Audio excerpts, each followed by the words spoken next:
제가 보기엔 이제 서울시장이 장기 상승 사이클의 초입에 있다. 2016년 그럴 때하고 비슷한 시기다. 최근에 이제 르엘 이야기가 또 나오지 않습니까? 분양가 상한제를 하다가 보니까 10억 로또가 생기고 이게 과연 211명에게 2천억을 몰아주는 게 맞느냐? 저는 그게 아니라고 생각하거든요. 근데 이게 왜 문제냐면은 안녕하세요. 지식이 되고 돈이 되는 시간 부동산 클래스의 정재훈입니다. 자, 오늘은 부동산 유튜브 채널 망고쌤으로 활약 중이신 최윤성 대표님과 함께 부동산 시장 흐름부터 실수요자를 위한 전략까지 한번 깊이 있는 이야기 나눠보도록 하겠습니다. 어서 오세요. 예, 반갑습니다. 시간 내주셔서 감사합니다. 예, 감사합니다. 예. 네. 책을 내셨더라고요. 아파트 슈퍼사이클. 네네. 이렇게 지으신 이유가 있나요? 슈퍼사이클이 이제 장기 상승 사이클을 의미하는 건데, 제가 보기엔 이제 서울시장이 장기 상승 사이클의 초입에 있다. 그렇게 보는 거죠. 2016년 그럴 때하고 비슷한 시기다. 그렇죠. 근데 초반에는 그 사이클을 느끼기가 쉽지 않지 않습니까? 그래서 그런 것들을 알려드리려고 이렇게 책을 이름을 이렇게 짓게 됐습니다. 자, 그럼 오늘 저희 구독자분들께 아낌없이 또 이렇게 나눠주시는 건가요? 그래야죠. 네, 감사합니다. 네. 자, 보니까 이제 6.27 대책 이후에 한 달 네. 정도 좀 지났는데, 네. 이제 발표 직후에는 좀 반응이 있다가 지금은 약간 시장이 소강 상태인 것 같아요. 네, 약간 어디는 꿈틀거린다, 여전히 내리고 있다, 거래 동결이다, 네. 여러 가지 지표들이 좀 혼재되어 있는 상황인데, 네. 대표님은 현재 최근에 시장 흐름 어떻게 좀 보고 계세요? 한마디로 요약을 하면 급한 불은 껐다. 급한 불은 껐다. 이게 딱 맞는 것 같아요. 지금 하락으로 전환한 게 아니라 KB 주간 증감률 기준으로 봐도 상승폭이 줄어들고 있는 거잖아요. 잘 아시겠지만 상승폭이 줄어들고 있는 속도가 이제 점점 떨어지고 있다. 가속도가 점점 떨어지고 있다. 그 이야기는 이제 거의 바닥에 와 있는 게 아닌가 싶고 규제의 효과가 거의 이제 소멸되고 있는 게 아닌가. 데이터로 보면 그렇다 이렇게 보겠습니다. 네. 그래서 한간에는 이런 규제가 길어야 6개월이다 이런 얘기도 있는데 시장의 속도가 다들 예측하시는 거와 달리 굉장히 네. 빠르게 움직이는 것 같아요. 네. 왜 이런 거라고? 저는 이제 구조적인 문제인 것 같아요. 부동산이라는 게 매매 주기가 길지 않습니까? 보통 7년에서 10년 정도 주기로 아파트가 이제 매매가 된다고 해요. 근데 그렇게 길게 보면은 금리의 방향하고 수급의 방향이 결국에는 집값을 결정하는 거다라고 저는 생각하고 있는데, 우리 지금 현재 한국 부동산 시장에서 서울 같은 경우에는 수급이 이제 절대적으로 부족한 구간으로 들어가지 않습니까? 그게 2026년부터 2027년, 8년까지는 1980년대 후반 이후로 입주 물량이 제일 적거든요. 이게 심각하다는 거죠. 이런 심각한 상황이 이제 다가오고 있는데, 금리가 아무래도 느리긴 하지만 하방으로 이제 방향이 이미 정해졌고, 1주택을 가지는 것이, 똘똘한 한 채를 가지는 것이 유리하게 계속 정책이 가다가 보니까 구조적으로 늘어나는 유동성에 입주 물량이 부족해지면서 생긴 문제가 강남이나 한강벨트 위주로 뾰족하게 나타났다. 저는 이렇게 생각하고 있고, 대책이 나온 것도 이제 너무 많이 올랐어요, 사실은. 너무 빨리 올랐죠. 성동구 같은 경우에는 대책 전에 KB 기준으로 1.11% 올랐거든요. 네, 주간 기준이니까. 주간 기준인데 이게 52주를 하면 77%거든요. 그런데 이제 문재인 정권 5년 동안 63% 올랐어요. 이 정도로 이제 너무 많이 달아오르니까 정부에서도 손을 안 댈 수가 없었던 거죠. 한강벨트만 뜨거우니까 주변은 또 차갑지 않습니까? 그래서 제가 보기에는 기조가 이제 서민 실수 보호니까 그런 차원에서 강남, 한강벨트 위주로 규제를 한 것이고, 한 달이 지나고 나니까 벌써부터 이제 상승폭이 다시 늘어나는 그런 추세로 바뀌니까 사실 저도 조금 놀랍고 조금 두렵습니다. 네, 그렇군요. 그래서 구조적인 문제다 이런 말씀 좀 해주셨는데, 최근 이재명 대통령께서는 로또 분양이 주변 집값을 자극한다 이렇게 하면서 그 분양가 상한제에 대한 문제를 한번 제기를 했더라고요. 그래서 이 제도를 좀 손보는 정책이 나올 가능성이 좀 혹시 있을 거라고 좀 보시나요? 나올 거라고 생각하고요. 나와야 된다고 생각합니다. 근데 이게 국무회의록인데요. 제가 그걸 원문을 봤어요. 읽어보니까 신문 기사에 나오는 거랑 약간 핀트가 다르긴 한데, 결국에는 이제 이재명 대통령의 국무회의록을 보면 의도는 LH가 직접 시행을 해서 민간 건설사에게 돌아가는 이익을 정부에서 환수하는 방향으로 해봐라. 그렇게 이야기를 했는데 이제 그게 또 채권 입찰제랑 이런 식으로 번진 것 같고, 예, 저는 이제 그쪽보다는 오히려 도심의 재개발 재건축 시장에서의 로또 청약 문제 있잖아요. 그 문제를 좀 해결해야 된다고 생각하는 거죠. 최근에 이제 르엘 이야기가 또 나오지 않습니까? 이게 분양가 상한제를 하다가 보니까 르엘도 이제 28억짜리를 18억에 7사 기준으로 분양을 하다가 보니까 10억 로또가 생기고 하는 건데, 그러면 이게 211가구를 일반 분양하는 거거든요. 211가구를 일반 분양하는 건데, 그럼 10억의 차액이니까 211을 곱하면 한 2천억 정도의 이익이 이제 일반 분양 수분양자들에게 돌아가는 거죠. 이게 과연 211명에게 2천억을 몰아주는 게 맞느냐?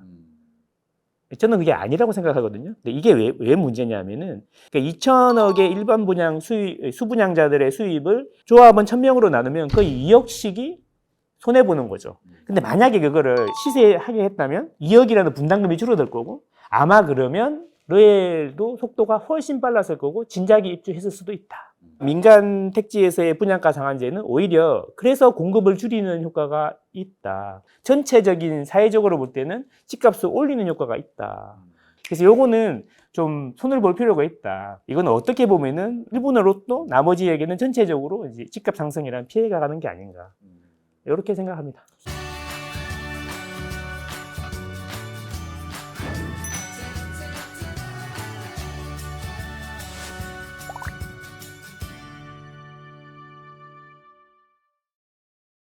요즘엔 뭐 실수요자들이 좀 유리한 시장이다 이런 이야기들이 좀 많더라고요. 그래서 네. 무주택자분들은 오히려 지금이 기회다 이런 이야기도 있고요. 그럼 실수요자 입장에서 네. 어떤 타이밍을 어떤 기준으로 좀 잡으면 되나요? 타이밍을 재기보다는 본인이 필요하실 때 집을 사면 되는데 이 지역별로 다른 것 같아요. 그래서 저는 타이밍을 재기보다는 지역별로 수급을 보는 게 좋지 않겠냐. 지역별 수급. 예, 길게 보면은 금리하고 수급이 그 집값을 결정하는 것인데, 네. 금리는 개인이 움직일 수 있는 게 아니지 않습니까? 그러니까 수급을 이제 입주 물량이죠. 입주 물량 데이터도 KB 부동산에서도 나오고, 그런 데를 보고 이제 입주 물량이 장기적으로 좀 부족한 부분, 부족한 쪽 이런 쪽으로 지역을 선택하시는 게 맞고, 근데 단기적으로 이제 어떻게 사야 되냐 말아야 되냐 이런 이야기는 서울 주변의 주요 경기도 지역들 있지 않습니까? 가천이라든지 분당 이런 데는 저는 서울권이라고 보거든요. 서울권에서는 그냥 본인이 관심 가지는 단지를 몇 군데를 정해놓고 수시로 모니터링해서 괜찮은 매물이 나오면 그때 언제라도 적당한 레버리지로 사시는 게 맞다고 생각하고, 꼭 타이밍을 잡아야겠다 그러면 KB 지수, 네. 지수가 상승폭이 커지기 전에, 증가폭이 커지기 전에 하는 게 좋겠다. 오히려 지금처럼 장기적인 상승 국면에서 심리가 일부 죽었을 때, 이럴 때가 좋은 기회가 아닌가. 오히려. 네, 오히려 지금의 타이밍은 뭐 매수하긴 괜찮다. 그렇죠. 그렇게 보신 거죠? 예, 그렇게 보면 장기적으로 보면 그렇다. 예. 네. 근데 지역별로 보면 네. 강남은 정말 정고점을 한참 넘어섰잖아요. 그렇죠. 마포나 성동도 그렇고. 네. 그러면 그렇게 많이 오른 곳을 네. 따라 사는 게 맞는 건지, 아니면 아직은 뭐 동대문구 같은 경우에는 정고점에 이제 오진 않은 이런 지역들도 있으니까 그렇죠. 그런 지역들을 좀 사야 되는 건지, 지역별로 어디를 좀 투자하는 게 조금 더 낫나요? 이제 뭐 제가 보기에는 뭐 말씀하신 대로 강남이나 아니면 한강벨트는 많이 오른 게 사실이고, 지금 개인적으로는 좀 부담스러운 가격이다라고 생각합니다. 물론 그렇다고 떨어지겠냐 이런 이야기는 아니고, KB에서 나오는 중위 가격 보면은 이제 대략 10억에서 한 13, 4억 사이 그 정도를 많이 보신다고 하면, 그런 지역들은 아직 많이 안 올랐거든요. 말씀하신 대로 동대문이라든지 이런 서대문 같은 경우에는 입주 물량이 거의 정리가 돼가지고 이제 상승을 좀 미리 했고, 동대문은 지금 입주 물량이 많이 모여 있지 않습니까? 장이라든지 동대문 이런 데는. 근데 그런 데는 저는 괜찮다고 생각하고요. 1, 2년 안에 또 우리가 언제 그랬냐는 듯이 동대문하고 서대문에서 물건을 찾고 노원을 가요 마요 이런 이야기를 하고 있지 않을까, 다음에 오면. 예, 그런 생각입니다. 네. 뭐 미래는 아는 바가 없다지만 그래도 우리가 움직일 때 어느 정도 이제 그림은 그려놓고 움직이는 거잖아요. 그렇죠. 이재명 정부 이제 출범 이제 5년 동안 이 네. 부동산 시장의 흐름은 뭐 시기별로 어떻게 좀 흘러갈 거라고 보세요? 일단은 지금은 스타트는 잘 아시겠지만 강남이라든지 한강벨트라고 하죠. 한강벨트에다가 이제 플러스 1이 이제 양천구. 여기는 상승을 많이 했고 내년부터는 중저가 시장이 아마 핫해질 거다. 그 이유는 레버리지가 6억까지만 허용이 되지 않습니까? 네. 그럼 예를 들면 이제 낚시 혹시 해보셨어요? 낚시 좋아하죠. 예, 낚시 보면 이제 이렇게 캐스팅을 던지는- 하지 않습니까? 네네. 그러면 줄이 길면 멀리 던질 수 있지 않습니까? 깊은 바다에 그 줄을 던지면 큰 고기를 잡을 수가 있죠. 근데 이제 그 줄의 길이를 6m로 딱 정해준 거예요. 아, 네. 앞에서만 이렇게. 딱 해서 이게 앞에서만 이렇게 한다고 생각할 수 있는데 반대로 생각하면 줄의 길이가 있고 낚싯대의 길이가 있지 않습니까? 이 낚싯대의 길이는 자본이 되겠죠. 그래서 지금 이미 축적해 놓으신 분들이 10억이다. 그러면 16억까지 레버리지가 가능한 거고 반대로 이제 사회초년생들은 1, 2억밖에 없으니까 5, 6억대에서 이제 레버리지가 가능하고 이런 식으로 레버리지를 가능하게 만들어 놨으니 아무래도 공급은 계속 줄어들고 금리는 내려가기 때문에 상승은 계속 확산될 거거든요. 그래서 장기적인 슈퍼 사이클에 진입했으니 이제 이게 앞으로 퍼질 것이다. 그리고 이제 수도권하고 지방하고는 사이클이 완전 다를 것 같은데 사실은 수도권이 좋고 지방이 안 좋은 이유는 지방은 지금 입주 물량이 되게 많아요. 그래서 그 입주 물량이 순차적으로 이제 줄어들기 시작하는데 제일 먼저 줄어든 것이 울산이고 그래서 울산은 아마 작년에 플러스로 전환했을 겁니다. 그리고 그 다음에 이제 부산 이런 식으로 흘러가거든요. 그래서 지방시장은 내년부터는 이제 울산, 부산을 시작으로 해가지고 제일 마지막에 대구까지 이런 식으로 오를 건데 재밌는 거는 이 지방시장도 양극화가 되게 심해요. 지방은 양극화가 이미 옛날부터 진행이 많이 됐습니다. 차이가 엄청납니다. 그래서 지방도 핫스팟 그쪽만 이제 그쪽부터 스타트해갖고 서울하고 똑같은 패턴으로 시작하지 않겠나. 대구가 아무리 어렵다지만 범사만삼이라고 하지 않습니까? 범호동 있는 데부터 시작해갖고 서서히 퍼지고 초반에는 사람들이 부정하는 단계, 잘 느끼지 못하는 단계인데 2, 3년 지나면 대구에도 이제 봄이 오지 않을까? 그렇게 생각하고 근데 이제 지방 같은 경우에는 수요와 공급의 원리, 시장 원리가 잘 작동해갖고 가격이 오르면 또 공급이 확 늘어나요. 그래서 또 이게 아래 위가 업다운이 크다가 보니까 어떨 때는 실망을 많이 하시고 어떨 때는 또 환호하시고 이런데 그래서 난이도가 그래서 저는 서울이 제일 쉽고 지방이 난이도가 제일 어려운 것 같습니다. 그래서 이제 임기가 끝날 때쯤 되면 아마도 제 추측인데 지난 문재인 정권 때처럼 집값을 계속 잡아라는 요구를 쫓아가 보면은 실수요자들을 또 건드게 되지 않을까. 그래서 이제 정권이 시작할 때부터 고민이 많았고 그 고민을 어떻게 풀지가 정책의 가장 키워드가 되지 않을까. 이렇게 생각합니다. 자, 그럼 이런 방향성이다라고 한다면 무주택자, 1주택자, 다주택자 뭐 어떤 전략 각각 세우면 될까요? 제가 보기에는 지금은 부동산이 아니더라도 코인이든 주식이든 우량 자산을 매입하는 시기지 매도하는 시기는 아니다. 어쨌든 사기로 마음을 먹으셨다면 집을 사시는 게 맞다. 저는 이렇게 생각하고 정부도 이런 거죠. 정책적으로 할 때 무주택이 42% 정도 되고 유주택이 57% 정도 되는 거죠. 그중에 다주택이 15%예요.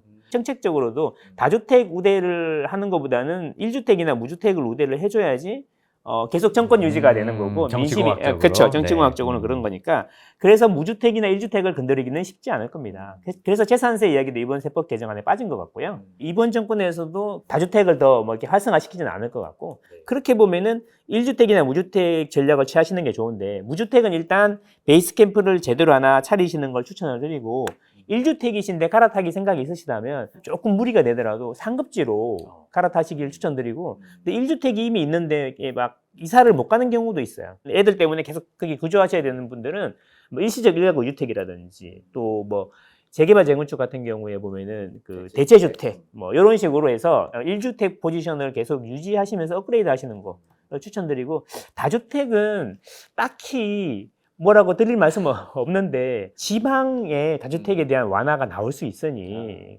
그때 되면 한번 고려해 보시는 것도 나쁘지 않으실 것 같고 당장은 주택 수에 대한 규제가 뭐 당장 없어질 것 같지 않으니 이제 그 소위 말하는 못난이들 있지 않습니까? 이 상승기에 적당히 정리하셔갖고 포트폴리오 재편하는 시기를 가지시는 게 좋지 않을까? 저는 그렇게 생각합니다. 이게 영업 비밀인데 어쨌든 그게 이제 바로 장기 상승 사이클의 시작이라고 보는데 2023년 1월에 바닥을 찍고 2년 6개월째 계속 상승폭을 넓히면서 계속 올라가고 있거든요. 올해 하반기는 한 번의 눌림이 있을 거라고 보는데